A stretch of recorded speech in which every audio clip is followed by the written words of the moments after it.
우리 하나님 말씀은 로마서 6장입니다. 6장 1절 말씀부터 우리 11절 말씀, 제가 먼저 6장 1절을 선독하겠습니다. 그러면 우리가 무엇이라고 말을 해야 하겠습니까?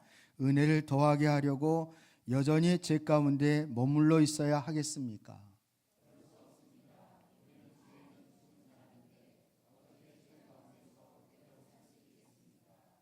세례를 받아 그리스도 예수와 하나가 된 우리는 모두 세례를 받을 때 그와 함께 죽었다는 것을 여러분은 알지 못합니까?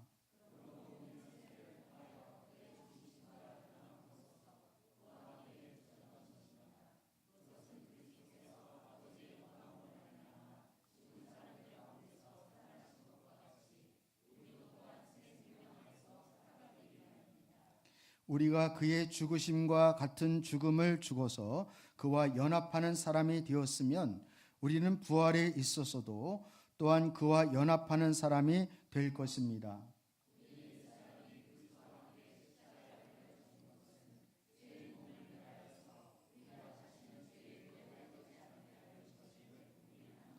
죽은 사람은 이미 죄의 세력에서 해방되었습니다.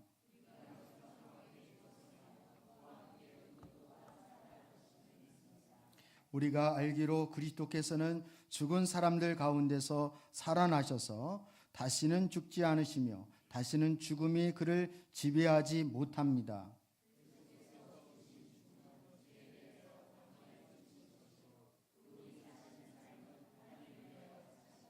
함께합니다. 이와 같이 여러분도 죄에 대해서는 죽은 사람이요 하나님을 위해서는 그리스도 예수 안에서 살고 있는 사람이라는 것을 알아야 합니다.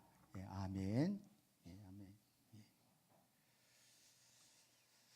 우리 지난주에는 우리 죽지 않는 자, 옛사람이 어떤 문제를 일으키는가에 대해서 우리 살펴보았습니다.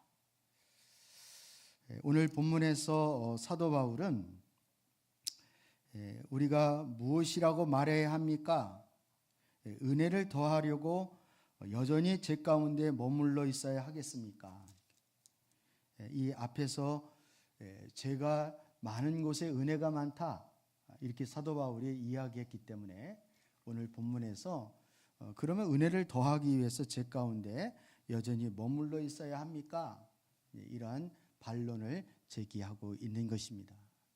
근데 결론은 결코 그럴 수 없다는 것입니다. 성경은 분명히 그리스도와 함께 우리의 옛사람이, 즉 우리의 자아가 죽었다, 이렇게 말씀하고 있습니다.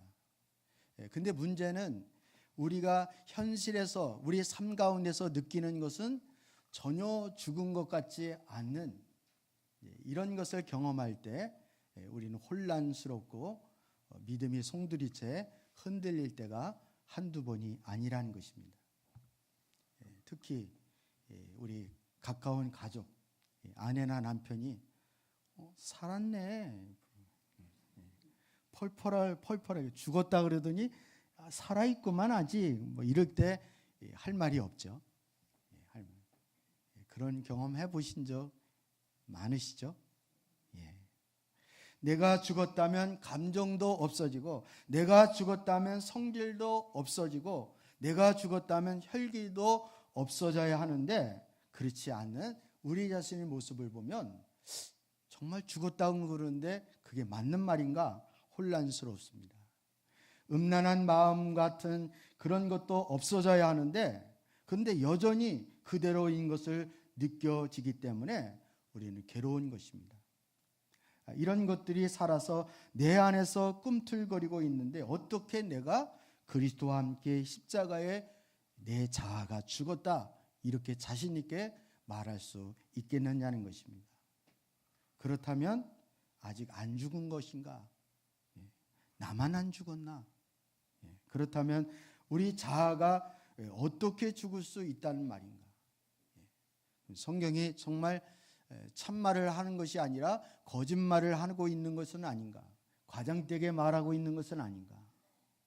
성경은 분명히 죽었다고 하는데 내가 느끼는 현실에서는, 삶 가운데서는 전혀 죽은 것 같지 않는 이 딜레마가 우리에게 있다는 사실을 우리는 고백하지 않을 수가 없는 것입니다. 많은 성도가 내가 그럼 이제는 내가 죽어야지, 이제부터 내가 죽어야지 이렇게 말하면서 죽으려고 애를 쓰는 성도가 의외로 많이 있습니다. 그러나 우리가 분명히 알아야 할 것은 우리 자아가 죽어야지가 아니라 이미 죽었다는 것입니다. 자아가 죽었다는 것은 믿음이 장성한 사람의 수준을 말하는 것이 아니라 초보 수준이고 복음의 능력으로 살아가는 삶의 시작이라는 사실을 우리는 깨달아야 하는 것입니다. 우리 옆에 분에게 한번 그렇게 고백을 한번 해볼까요? 우리는 이미 죽었습니다.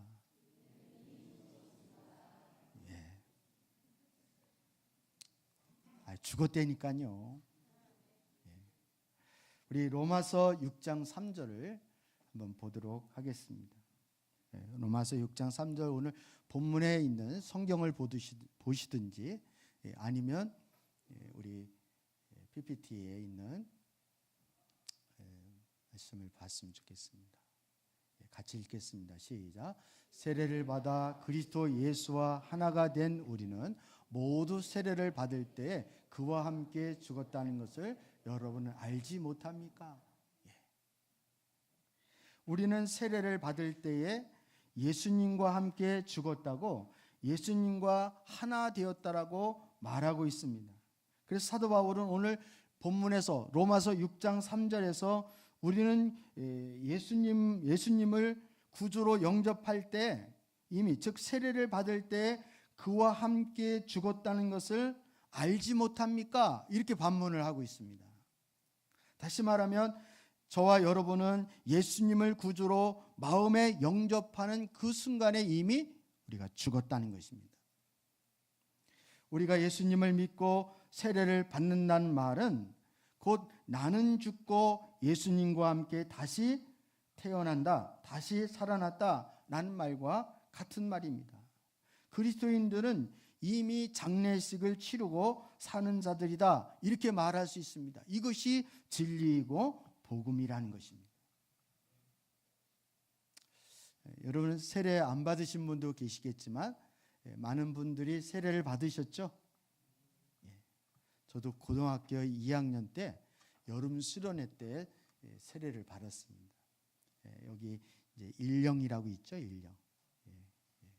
아주 오래전에 일령에 수련회를 와서 목사님 두 분이 세례식을 이렇게 집례하시고 또 성도들이, 온 성도들이 이렇게 강가에 이렇게 세례 받는 걸 축하하고 또 성가대가 성가하는 가운데 이렇게 세례를 받는 그 장면이 엊그제 같은데, 그때는 제가 진짜 뭣도 모르고 교회에 가가지고 이렇게 하나님이 참 그렇게 인도를 해주셨는데 제가 이 자리에서 말씀을 전하는 목회자가 되었습니다. 저는 세례 받을 때가 늘 감격스럽고 그때가 늘 기억이 납니다. 그래서 제가 목회를 하면 우리 교회 성도님들은 이제 침례로 세례를 베풀었으면 좋겠다, 이런 마음을 가지고 있었어요. 근데 24년을 목회를 해도 한 번도 실천을 못했어요. 여건이 잘 따라주지 않으니까. 근데 그냥 우리는 약식으로 세례를 받으니까 좀 의미가 약간 좀 덜한 것 같아요. 근데 성경에 말하는 세례는 이런 침례 세례입니다. 물속에 완전히 잠기는 거예요. 그 의미는 뭐를 가리키는 것입니까? 우리 자아가, 우리 옛사람이 그리스도와 함께 완전히 죽었습니다. 이걸 의미하는 것입니다. 마치 결혼식을 하게 되면 우리는 이제 한 몸이 되었습니다, 우리는 한 가정을 이루게 되었습니다 라는 것을 모든 지인과 친지들에게 알려주듯이 우리가 세례를 받는 것은 내가 그리스도와 함께 죽었다라는 것, 그리고 이제는 내가 사는 것이 아니라 내 안에 그리스도께서 사는 것입니다 라는 것을 모든 사람들에게 알리고 그러한 것을 증거하는 예식이 바로 세례식입니다.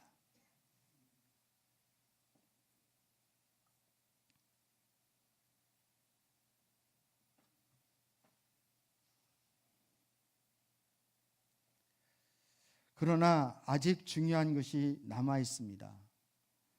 그것은 이 진리를 결론으로 삼고 믿음으로 고백하며 살아가야 한다는 것입니다. 우리가 육신의 몸을 입고 있는 한은 우리는 육신의 소욕에서 벗어날 자가 아무도 없습니다.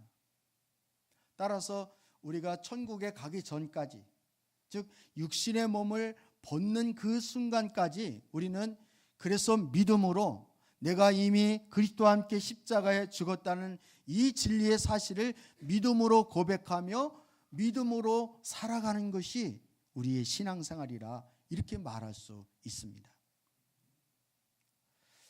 갈라디아서 2장 20절 말씀을 우리 살펴보도록 하겠습니다. 사도 바울은 어떤 신앙 고백으로 살아가고 있는가라는 것을 우리 같이 한번 선포하겠습니다.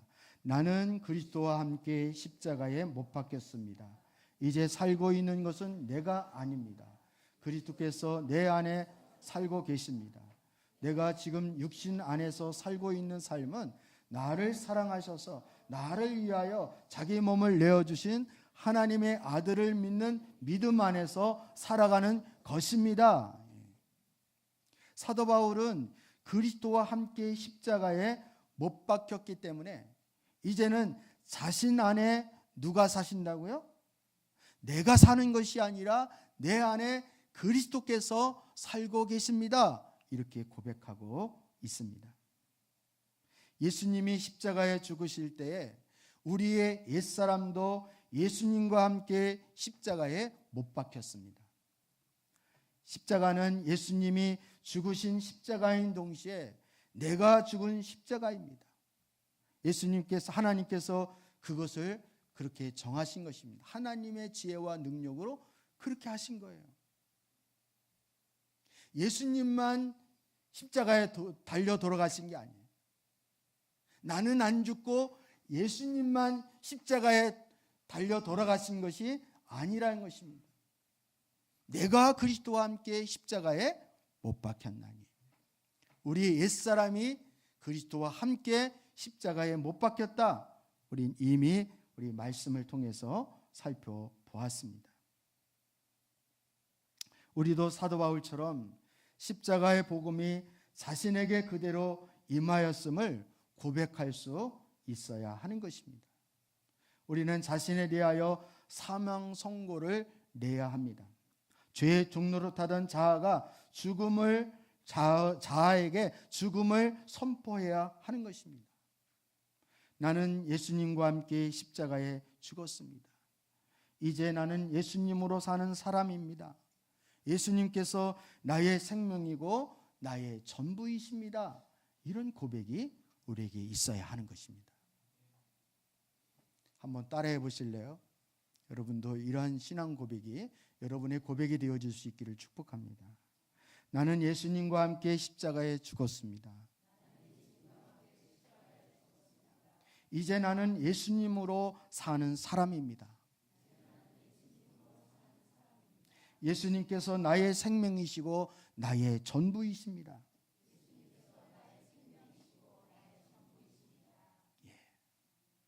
이것이 우리의 신앙의 고백이 되어야 하는 것입니다. 로마서 6장 11절 6장 11절 오늘 본문 말씀 다시 한번 읽겠습니다.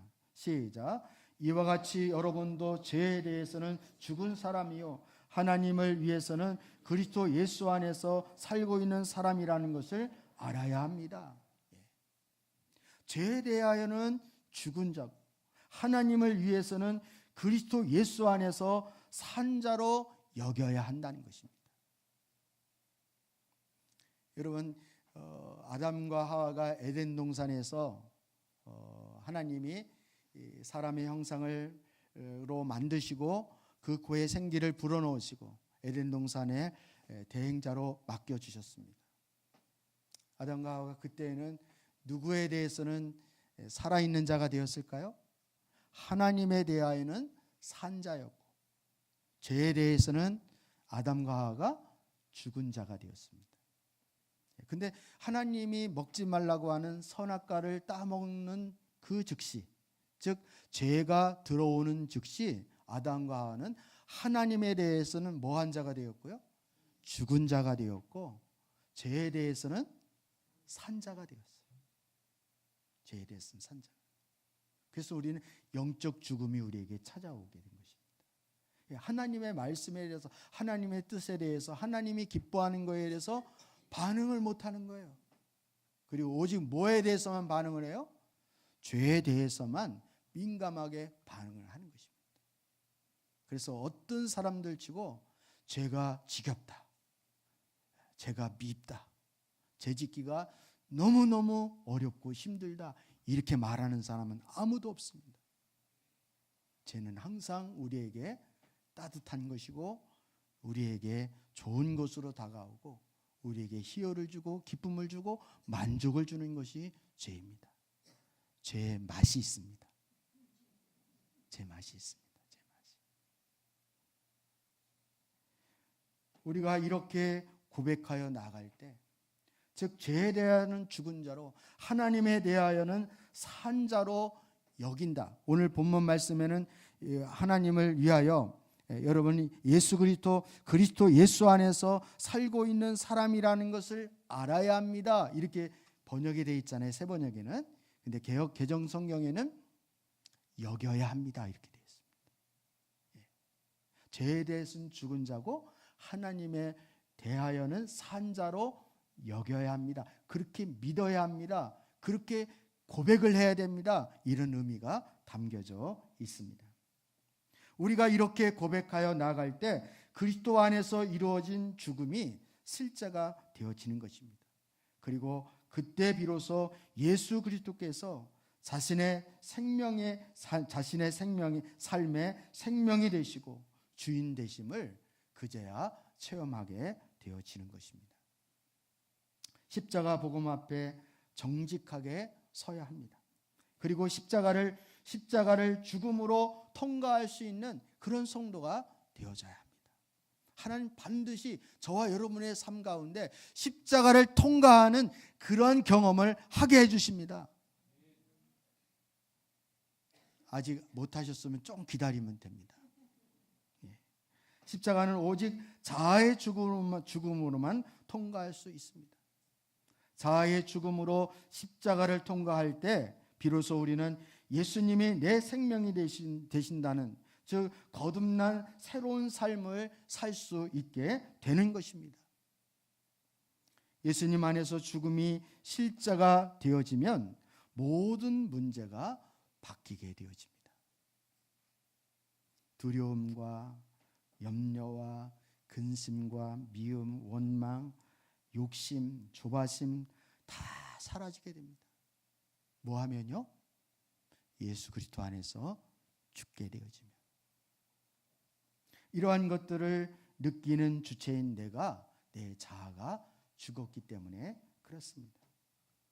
자아의 죽음으로 이러한 것들을 처리가 되어지면 우리 마음에 비로소 평안과 안식과 기쁨과 사랑이 넘치게 되어지는 것입니다.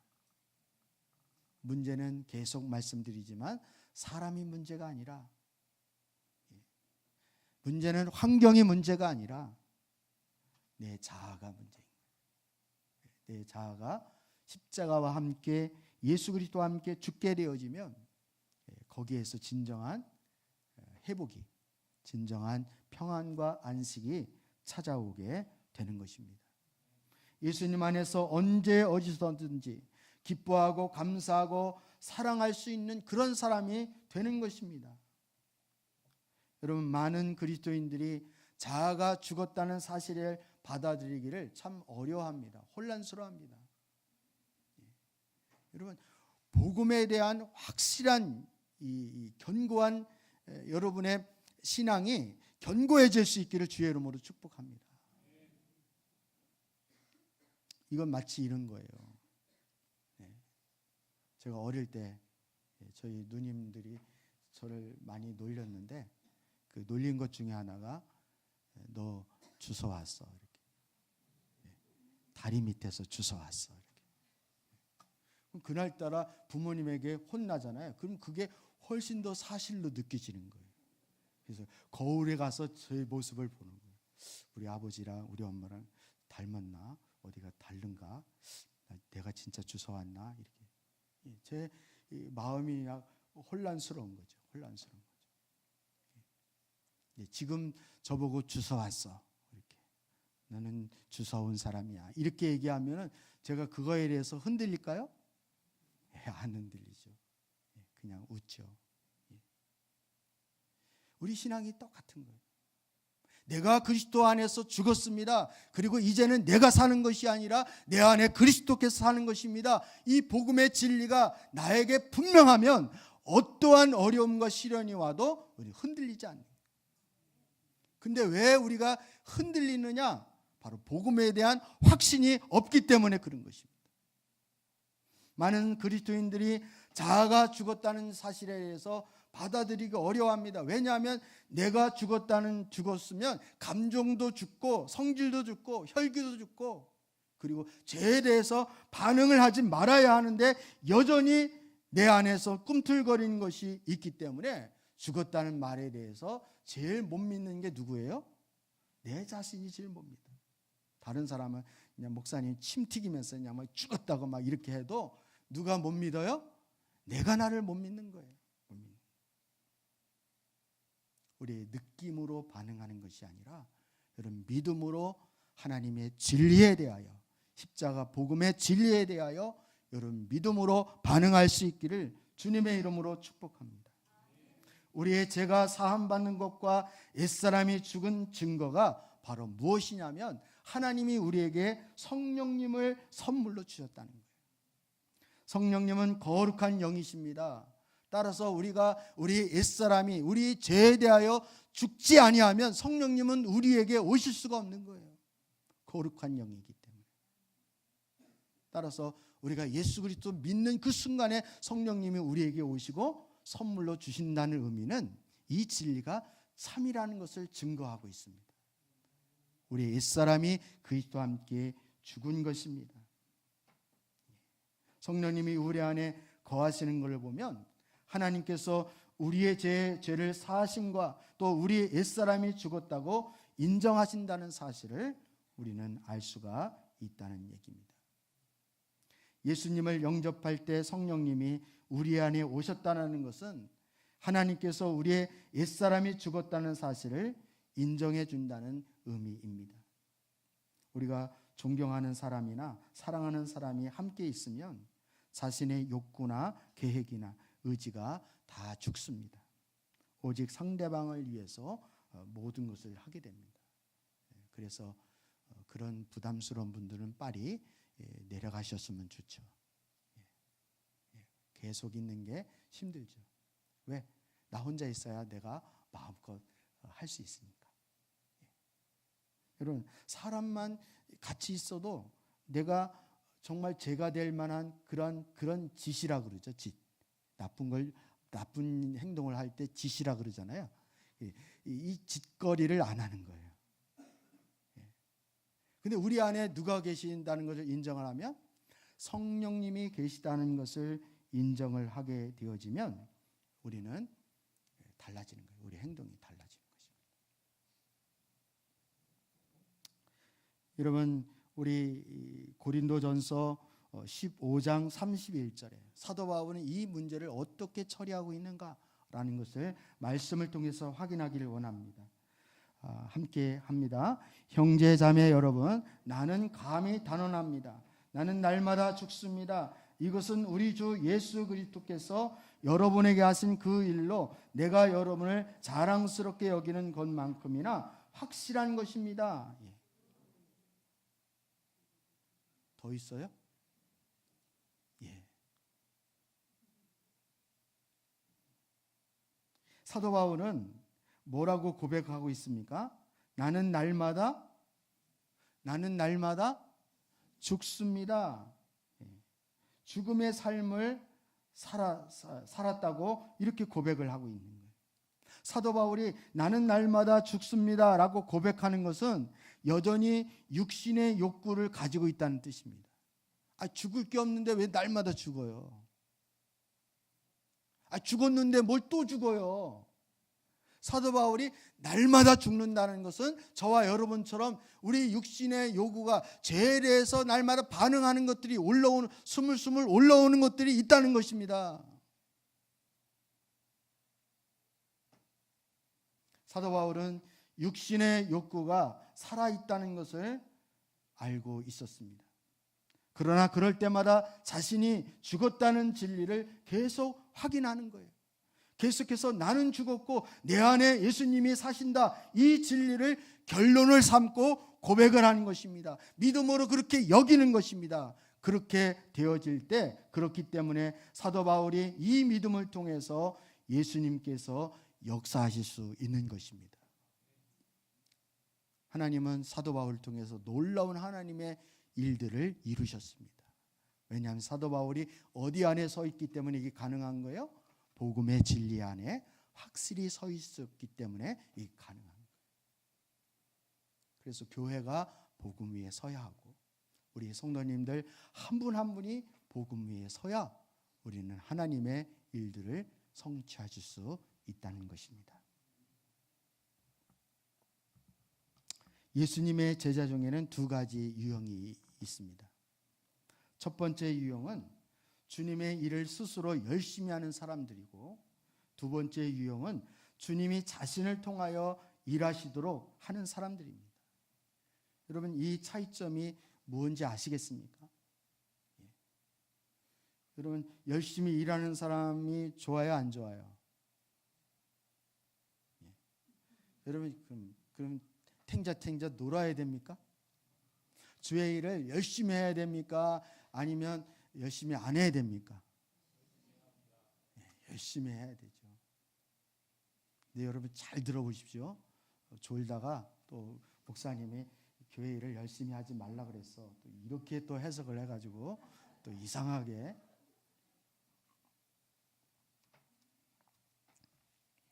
좀 이 부분에 대해서 설명을 자세히 하기 위해서 빌립보서 4장 2절 말씀을 보도록 하겠습니다.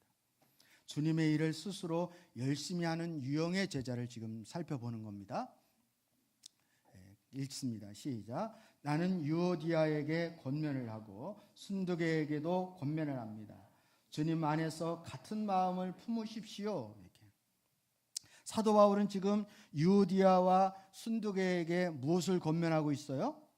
주님 안에서 같은 마음을 품으라는 거예요. 유오디아와 순두계는 빌립보 교회의 충성스러운 여자 지도자였습니다.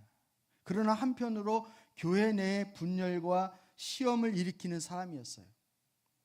사도 바울은 두 사람에게 주 안에서 같은 마음을 품으십시오 라고 권면을 하고 있습니다.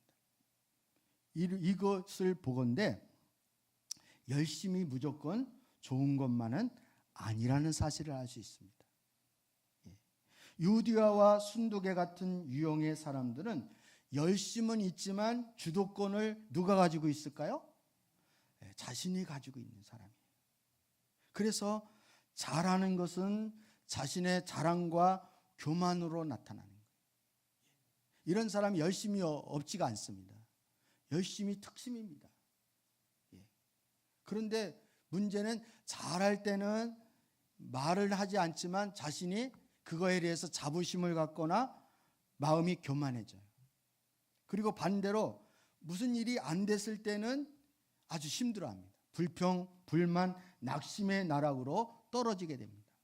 그래서 주변에 있는 사람들과 계속 갈등과 다툼과 시험거리가 많이 일어나게 되어집니다. 그래서 사도 바울이 빌립보에 있는 지금 유오디아와 순두계에게 이 자기 주도권을 내려놓고 주님 안에서 같은 마음을 품으라고 이렇게 권면하고 있는 이유가 바로 여기에 있는 것입니다. 여러분, 내 주도권을 내가 가지고 있고 열심히 하는 건 그건 겁나는 거예요. 언제 터질지 모르는 거예요. 주도권을 내려놓고 열심히 해야 돼요. 아멘입니까, 여러분? 예. 그럼 그 사람이 주도권을 가지고 있는지 안 가지고 있는지 어떻게 하느냐? 승질을 내는지 안 내는지를 보면. 예. 주님의 일을 하면서 고를 내거나 이건 여전히 누가 주도권을 가지고 있는 거예요? 예. 그리고 잘난 척을 하거나 마음이 높아지거나 이러면은 여전히 주도권을 본인이 가지고 있기 때문에 그렇습니다. 근데 반대로 주님께서 자신을 통하여 일하시도록 자신을 내어드리는 유형의 제자들이 있습니다.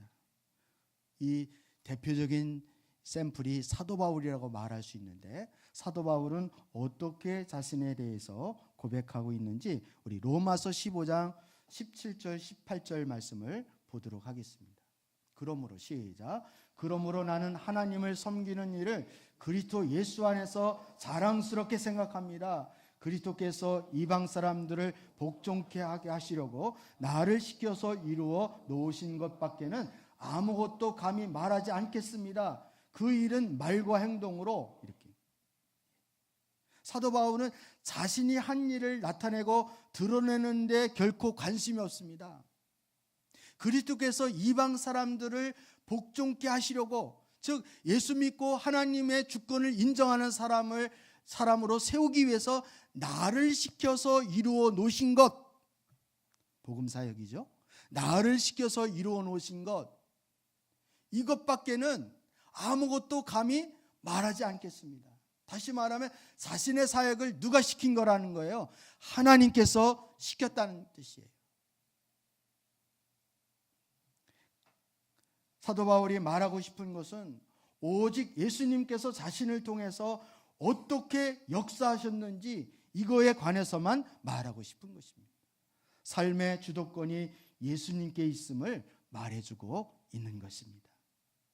사랑하는 성도 여러분, 사도 바울처럼 삶의 주권이 예수님께 있을 때 하나님의 역사가 드러나게 되는 것입니다.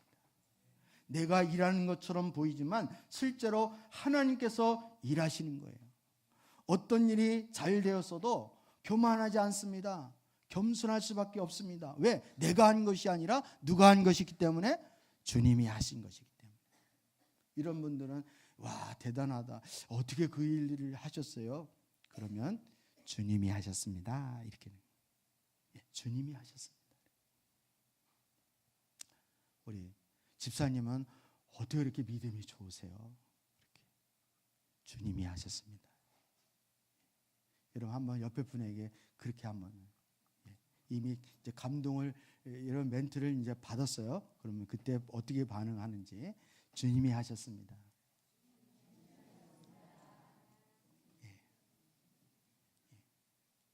그래서 잘난 척 할 필요도 없고 마음이 높아질 필요가 없어요. 반대로 해야 할 일들이 마음처럼 안 되어질 때 어떤 일을 실패한다 하더라도 절망하거나 낙심하지 않습니다. 자아가 드러나지 않기 때문에 갈등과 분쟁도 사라지고 하나 되어질 수 있게 되는 것입니다. 왜냐하면 안 되어도 누구의 뜻이니까? 하나님의 뜻이니까. 하나님이 더 좋은 것을 주시기 위해서, 아니면 하나님이 다른 방법을 통해서 일하실 것을 믿음으로 주님을 신뢰하기 때문에 낙심하거나 절망하거나 짜증낼 필요가 없는 거예요. 이게 복음 안에서 사는 사람이에요. 예수님께서 우리를 통해 역사하실 수 있으려면 자아의 죽음을 받아들이고 고백하는 성도가 되어져야 하는 것입니다. 우리의 옛사람은 예수님과 함께 십자가에 죽었습니다. 내가 해야 할 일은 그 사실을 아멘으로 받아들이고 입술로 고백하고 그것을 믿음으로 그렇게 여기는 것입니다. 그러면 주님께서 일하기 시작하시는 거예요.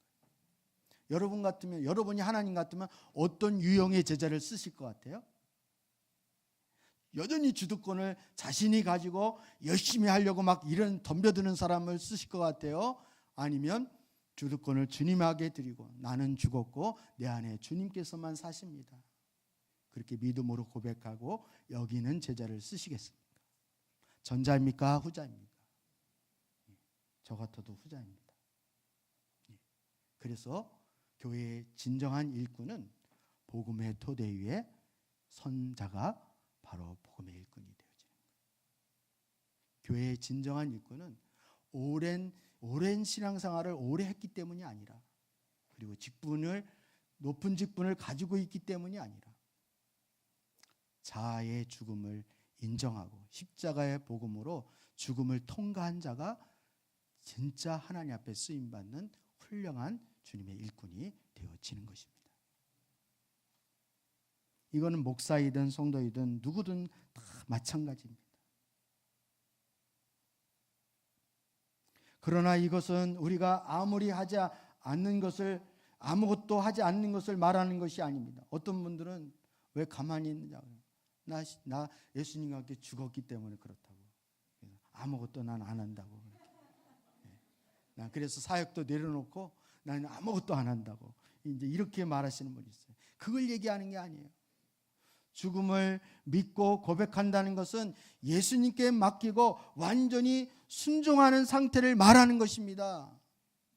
나의 의지를 버리고 주님의 의지를 행하는 것이고, 나의 감정이 아니라 주님의 감정으로 느끼고, 나의 지식과 경험을 의존하는 것이 아니라 매 순간순간 주님 앞에 묻고 주님의 그 뜻을 따라서 믿음으로 순종하겠다는 그 자세를 갖는 것입니다. 그럴 때 비로소 예수님께서 나를 통하여 역사하기 시작하는 것입니다. 우리는 흔히 나를 향한 주님의 계획이 무엇입니까? 라고 묻습니다. 이 질문이 올바른 질문 같지만 올바른 질문이 아닙니다. 주님의 뜻을 묻고 있지만 여전히 주체가 누구이기 때문에요? 나이기 때문에 이건 훌륭한 질문이라고 말할 수 없습니다. 마치 어떤 율법학자가 하나님을 사랑하고 이웃을 사랑하라고 하니까 율법학자가 내 이웃이 누구입니까? 여전히 누가 주체가 되어서 묻고 있는 거예요? 자신이 주체가 되어서 묻고 있는 질문이에요. 이때 예수님께서 선한 사마리아인의 비유를 들어서 말씀하시면서 이 강도 만난 자의 이웃이 누구였느냐? 이렇게 묻습니다. 주님의 질문은 주체가 자신이 아니라 강도 만난 이웃이 주체가 되어집니다. 이것처럼 하나님, 나를 향한 주님의 계획이 무엇입니까? 아주 믿음이 좋은 것처럼 그렇게 여기지만 이 질문은 주체가 나이기 때문에 질문 자체가 복음적이지가 않은 거예요. 여러분, 이 예리한 그 차이를 분별하시겠습니까, 여러분? 여러분, 이런 관점에서 우리 삶을 점검해 보면 우리는 아주 심각합니다. 질문뿐만이 아니라. 따라서 저와 여러분이 복음의 관점을 가지고 있느냐 안 가지고 있느냐는 우리 신앙생활이 이게 송두체로 달라지는 거예요. 요즘 성도님들이 복음을 잃어버렸다, 십자가 복음을 싫어한다라는 말의 의미가 뭔지를 여러분은 삶을 통해서 볼 수 있는 그런 분별력이 있어야 돼요. 주님의 뜻을 묻고 있지만 자신이 여전히 주인된 그런 삶을 사는 것은 복음 위에 섰다, 이렇게 말할 수 없는 것입니다. 그 대신 우리는 주님의 계획이 무엇입니까? 라고 물어야 되는 것입니다. 그래야 바른 답을 얻을 수가 있는 거예요. 우리가 무엇을 해야 하는지를 알 수 있는 것입니다. 주님의 뜻이 무엇입니까? 라고 묻는 거예요. 그래서 내가 원하지 않지만 내 생각과 다른다 할지라도, 나에게 손해가 된다 할지라도 주님의 뜻이면 내 삶을 조정하고 그 뜻에 순종하고 주님을 따라가는 그런 믿음이 진짜 믿음인 거예요. 우리 가정에 예수님께서 함께 계신다고 느껴지지 않는 것은 남편과 아내가 서로 죽지 않기 때문인 것입니다. 더 정확히 얘기하면 이미 그리스도와 함께 죽었다는 사실을 믿음으로 인정하지 않기 때문에 그런 거예요. 남편이 죽으면 아내가 남편 안에 계신 예수님을 만나게 됩니다. 아내가 죽으면 남편이 아내 안에 있는 예수님을 만나게 됩니다. 부모가 죽으면 자식이 부모 속에 계신 예수님을 만나게 되어지는 거예요. 자식이 죽으면 부모는 그 자식 속에 있는 예수님을 만나게 되어지는 것입니다. 따지고 보면 이것이 얼마나 놀라운 비밀이고 큰 능력이고 행복인지를 우리는 알아야 됩니다. 순종에는 두 가지가 있습니다. 첫째는 순종은 자신의 힘으로 노력하는 순종이 있습니다. 이런 사람은 결국 노력해도 잘 되지 않는다는 그런 좌절감만 느끼게 될 뿐이라는 것입니다. 두 번째 하는 순종은 죽음으로 하는 순종입니다. 자아가 죽어야 비로소 진짜 순종이 되어지는 거예요. 하나님께 순종하지 못하는 가장 큰 장애물은 사실은 자아이기 때문에 그렇습니다.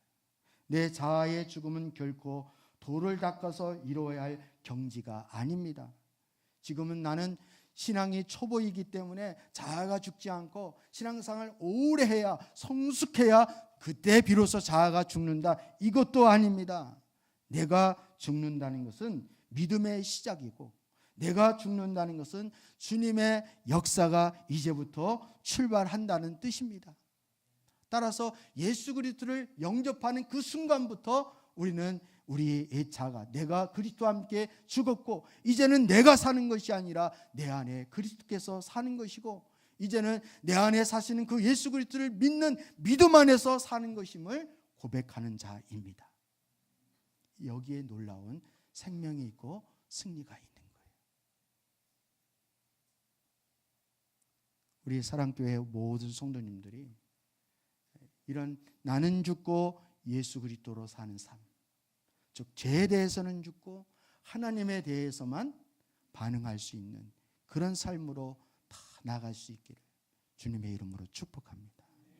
이 십자가의 복음의 영광의 빛이 저와 여러분의 삶과 우리 심령 가운데 환하게 비춰지는 그런 놀라운 역사가 있기를 다시 한번 주님의 이름으로 축복합니다.